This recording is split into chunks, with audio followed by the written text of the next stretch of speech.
നിൻ മുഖത്തു വിരിയുന്ന പ്രകാശം നിന്നെ സംതൃപ്തയാക്കുന്ന ഇടങ്ങളിലെത്തിക്കുന്നു.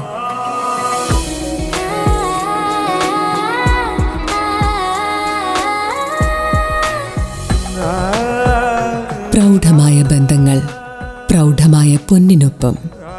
Janata jewellery, Vadakkanchery, Ottupara, Chelakkara, Pazhayannur, Thiruvillwamala and Kuwait. Bhagavathi ക്ഷേത്രത്തിന് മുൻവശത്ത് പൂക്കളമൊരുക്കി മല്ലൻവേല കമ്മിറ്റി. പഴയന്നൂർ ഭഗവതി ക്ഷേത്രത്തിന് മുൻപിൽ തിരുവോണത്തിന് പൂക്കളമൊരുക്കി അത്താണിപ്പറമ്പ് ദേശം മല്ലൻവേല കമ്മിറ്റി അംഗങ്ങൾ.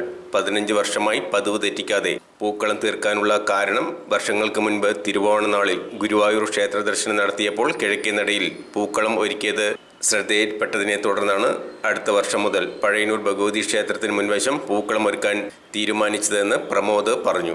രാത്രി 10 മണിക്ക് ആരംഭിച്ച് 5 മണിയോടെയാണ് പൂക്കളം ഒരുങ്ങിയത്. 18 കിലോളം പൂവാണ് ഉപയോഗിച്ചത്. കൃഷ്ണകുമാർ, വിനീത്, സുജിത്ത്, അജിത്ത്, തുളസി, സുബിൻ, സുധീഷ്, നകുൽ, ശ്രീരാഗ്, ശ്രീജിത്ത്, സനൽ, അഭയ്, സഞ്ജു, അമൽ എന്നിവരുടെ നേതൃത്വത്തിലാണ് പൂക്കളം ഒരുക്കിയത്. പഴയന്നൂർ അമ്പലത്തിൽ 15ാമത്തെ വർഷമാണ് ഈ ഓണപ്പൂക്കളം ഭഗവതിക്ക് വേണ്ടി ഒരുക്കുന്നത്.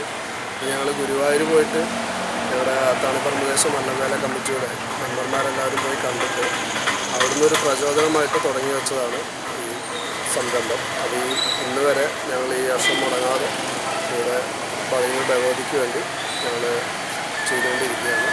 എല്ലാവർക്കും ഈ ഓണം സമ്പൽ സമൃദ്ധിയുടെയും ഐശ്വര്യത്തിൻ്റെയും എല്ലാ ആശംസകളും ഞങ്ങൾ